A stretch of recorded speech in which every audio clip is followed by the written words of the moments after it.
Taste the Daily. SBI பிரமாண பத்திரத்தில் இருப்பது என்ன? உச்சநீதிமன்றத்தில் SBI தாக்கல் செய்த பிரமாண பத்திரத்தில் இடம்பெற்றுள்ள முக்கிய விளக்கங்கள் என்ன? கூடுதல் விவரங்களை வழங்குவதற்காக செய்தியாளர் நிரஞ்சன் இணைப்பில் இருக்கிறார். நிரஞ்சன், SBI பிரமாண பத்திரம் தாக்கல் செய்துள்ளது, அதில் முக்கியமாக இடம்பெற்றுள்ளது என்ன?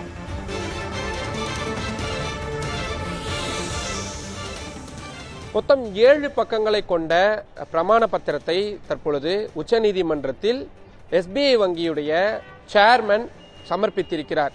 இதுல என்னென்ன மாதிரியான விஷயங்கள் இருக்கு அப்படின்னா, முதல்ல உச்சநீதிமன்றம் நீங்க ஒரு உத்தரவை பிறப்பிச்சீங்க, அந்த வழக்கு எண் என்ன, அந்த விவரங்கள் எல்லாம் குறிப்பிடப்பட்டிருக்குது. இந்த நீங்க பிறப்பிச்ச உத்தரவை நாங்கள் செயல்படுத்தி இருக்கிறோம் அப்படின்ற ஒரு உறுதிமொழி பத்திரம் அப்படின்றதும் இணைக்கப்பட்டிருக்கு. அது மட்டும் இல்லாம இந்திய தலைமை தேர்தல் ஆணையத்திற்கு SBI வங்கி இந்த விவரங்களை அனுப்பி வச்சது சம்பந்தமான கடிதத்தையும், எந்த அன்னைக்கு எந்த நேரத்தில் அந்த கடிதம் அனுப்பி வைக்கப்பட்டது என்ற அந்த விவரங்களும் இந்த அபிடவிட்டோட இந்த பிரமாண பத்திரத்தோட சேர்த்து இணைக்கப்பட்டிருக்கு. இதுல ரொம்ப மிக முக்கியமான விஷயம், என்னென்ன ஆவணங்களை SBI வங்கி இந்திய தலைமை தேர்தல் ஆணையத்திற்கு கொடுத்திருக்காங்க அப்படின்றதுதான். 2 டாக்குமெண்ட்டுகளை PDF வகையில அவங்க கொடுத்திருக்கிறாங்க, டிஜிட்டல் முறையில அவங்க கொடுத்திருக்கிறாங்க. ஒவ்வொரு PDFக்கும் தனித்தனி கடவுச்சொற்கள், பாஸ்வேர்டு அப்படின்றதும் கொடுக்கப்பட்டிருக்குது. இது சீலிடப்பட்ட கவர்ல, ஒரு பென்டிரைவ்ல ஏற்றப்பட்டு சீலிடப்பட்ட கவர்ல இந்திய தலைமை தேர்தல் ஆணையத்திற்கு கொடுக்கப்பட்டிருக்கிறதா சொல்லப்பட்டிருக்குது.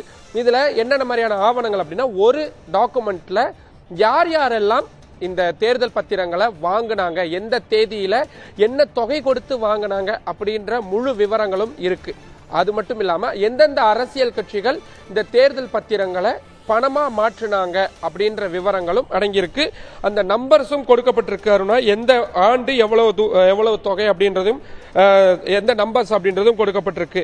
2019 ஏப்ரல் 12ஆம் தேதியில இருந்து 2024 பிப்ரவரி 15ஆம் தேதி வரை, அன்னைக்கு தான் உச்சநீதிமன்றம் தீர்ப்பு வழங்கினாங்க. அந்த அன்னைக்கு வரைக்கும் சுமார் 18,871 தேர்தல் பத்திரங்கள் அப்படின்றது விற்பனை செய்யப்பட்டிருக்கு SBI வங்கியால. இத சுமார் 20,421 பத்திரங்கள் திரும்பவும் SBI வங்கிக்கு அரசியல் கட்சிகளால் கொடுக்கப்பட்டு பணமா மாற்றப்பட்டிருக்கு. இதுல நிறைய பேருக்கு கன்ஃபியூஷன் வரும், வாங்கப்பட்டது 18,000 தான், ஆனா கொடுக்கப்பட்டது 20,000 சொல்றீங்களா அப்படின்னு. அதுக்கு முன்னாடி ஒரு கணக்கீடு இருக்கு.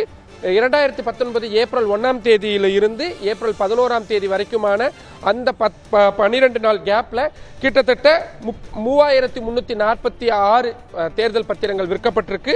அதுல 1,609 அதே காலகட்டத்தில் மீண்டும் வங்கிக்கு வந்திருக்கு. சோ அந்த பேலன்ஸ் இருக்கக்கூடிய தொகை தான் அடுத்தடுத்து அரசியல் கட்சிகள் கொடுத்திருக்காங்க. 15 நாட்கள் வரைக்கும் இந்த எலக்ட்ரல் பாண்ட்ஸை வந்து அரசியல் கட்சிகள் SBI வங்கியில கொடுத்து திருப்பியும் அதை வந்து பணமா மாற்ற முடியும் அப்படின்றதுனால தான் இந்த கணக்கு வித்தியாசப்படுது. சோ ஒட்டுமொத்த கவுண்ட் அப்படின்றதையும் பார்க்க வேண்டியது இருக்கு. ஒட்டுமொத்தமா 22,217 இந்த எலக்ட்ரல் பாண்டுகள் அப்படின்றது கடந்த 2019ஆம் ஆண்டு முதல் பிப்ரவரி 15ஆம் தேதி இந்த ஆண்டு வரைக்கும் விற்கப்பட்டிருக்குது.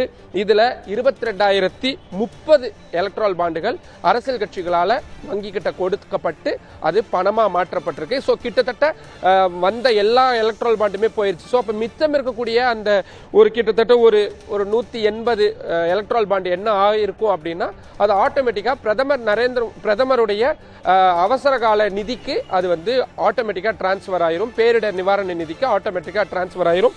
சோ இந்த விவரங்கள் அத்தனையுமே உறுதிமொழியா இன்னைக்கு SBI வங்கியுடைய தலைவர் உச்சநீதிமன்றத்தில் சமர்ப்பிச்சிருக்கிறாரு. உச்சநீதிமன்றத்தில் SBI பிரமாண பத்திரம் தாக்கல் செய்துள்ளது. பென்டிரைவ் மூலம் விவரங்களை சமர்ப்பித்து விட்டதாக SBI கூறியுள்ளது. நீங்களும் உங்களுடைய விரிவான தகவலுக்கும் நன்றி நிரஞ்சன்.